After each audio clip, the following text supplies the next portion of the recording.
Shalom, selamat sore dan selamat datang dalam program Pendeta Menyapa Jumat Indah Menyambut Sabat.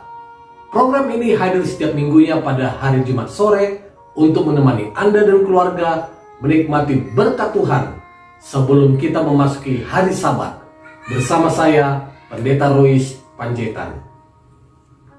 Abraham Maslow tahun 1908 sampai 1970 terkenal di seluruh dunia dengan teorinya yang disebut piramida kebutuhan manusia atau hierarchy of needs yang terbagi atas 5 tingkatan kebutuhan. Dalam makalahnya yang bertajuk Teori Motivasi Manusia tahun 1943, psikolog asal New York, Amerika itu menempatkan kebutuhan fisik sebagai yang paling utama atau primer. Sesudah kebutuhan fisik yang ditempatkan pada bagian dasar dari tingkatan kebutuhan manusia yang sering digambarkan dalam bentuk kerucut itu, dia menempatkan kebutuhan-kebutuhan lainnya yang secara berjenjang adalah kebutuhan akan rasa aman, rasa dicintai serta dimiliki, penghargaan, dan aktualisasi diri atau aspirasi. Maslow tidak menyebut tentang kebutuhan rohani untuk kepuasan jiwa. Itu sebabnya berbicara perihal kebutuhan manusia yang sesungguhnya, teori ini akan selalu berlawanan dengan teori Alkitab. Sementara kitab suci mengajarkan agar kita lebih memprioritaskan pemenuhan kebutuhan rohania, seperti tercermin dalam perkataan Yesus berikut ini. Sebab itu, janganlah kamu khawatir dan berkata, apakah yang akan kami makan? Apakah yang akan kami minum? Apakah yang akan kami pakai?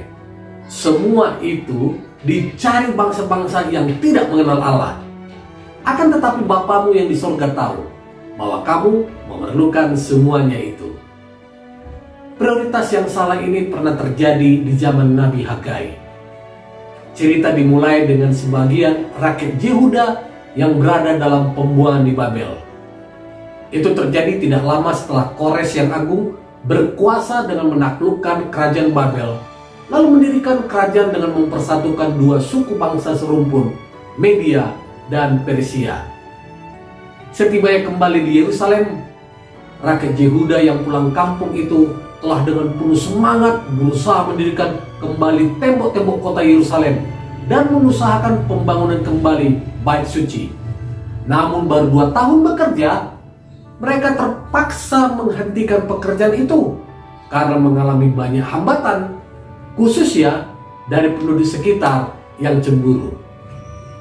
Raja Persia menghentikan bantuan sehingga pekerjaan pembangunan kembali kota Yerusalem dan Bait Suci itu telah tertunda. Setidaknya 17 tahun lamanya. Dicatat dalam kitab Esra pasal yang keempat. Pada waktu Raja Darius lah ketika naik tahta, baru pekerjaan itu bisa dilanjutkan lagi dalam ayat yang ke-24.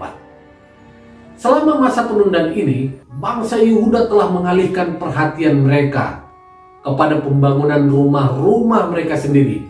Bahkan karena keasikan mengejar kebutuhan-kebutuhan primer manusiawi itu, mereka telah lupa akan pembangunan Bait Suci.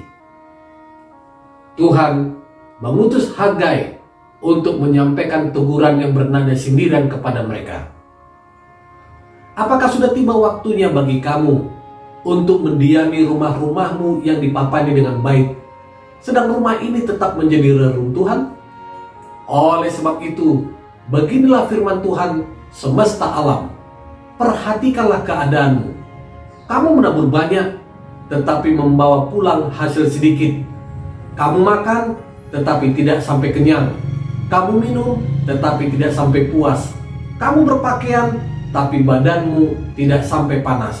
Dan orang yang bekerja untuk upah, ia bekerja untuk upah yang ditaruh dalam pundi-pundi yang berlobang. Hagai 1 ayat 4, kemudian 6-7. Pekabarannya sederhana dan masuk akal. Orang banyak itu sudah bekerja keras, tapi hasilnya tidak cukup. Hal ini terjadi oleh sebab mereka mempunyai prioritas-prioritas yang salah. Oleh karena mereka telah membiarkan bait suci itu terlantar, maka Tuhan mendatangkan ke atas mereka kekeringan yang melelahkan. Allah sudah memberkati mereka dengan buah-buah di ladang dan kebun, jagung dan air anggur, serta minyak sebagai tanda kebaikannya. Tetapi oleh sebab mereka sudah menggunakan pemberian yang berlimpah-limpah ini secara begitu mementingkan diri, maka berkat-berkat itu pun diangkat. Mereka harus menempatkan Tuhan yang pertama dalam segala perkara yang sedang mereka lakukan. Demikian juga dengan hari Sabat. Menguduskan hari Sabat bermula dari perintah Tuhan kepada umat Israel melalui Musa, agar umat Israel memelihara dan menguduskan hari Sabat. Di tengah-tengah kesibukan mereka dalam bekerja, khususnya karena akan membuat kemah suci dan segala perkakasnya, mereka harus beristirahat pada hari Sabat. Umat Israel harus menguduskan hari Sabat karena hari itu merupakan peringatan akan kebaikan Tuhan. Allah telah menjadikan Israel sebagai umat pilihan dan bangsa yang kudus agar dapat melayani Dia. Ia telah melepaskan mereka sebagai budak rodi di Mesir agar mereka dapat beristirahat dari kerja paksa mereka. Maka, bila tetap bekerja pada hari Sabat, berarti mereka meniadakan kebebasan mereka dan seolah-olah kembali memperbudak diri pada pekerjaan. Tuhan menuntut umatnya untuk beristirahat pada hari ketujuh agar mereka datang ke rumah Tuhan. Mereka bukan hanya akan mendapatkan waktu untuk beribadah, tapi juga waktu untuk memulihkan kekuatan mereka setelah 6 hari bekerja. Pada hari itu, mereka akan bersekutu bersama dengan saudara sebangsa mereka dan mendengarkan sabda Tuhan yang menjadi pedoman bagi kehidupan mereka. Dengan menguduskan hari Sabat, berarti mereka telah menunjukkan rasa hormat kepada Tuhan yang telah menebus dan memelihara mereka. Perintah Tuhan kepada umat Israel dan kita mengenai hari Sabat diberikan demi kepentingan dan kebaikan mereka dan kita saat ini.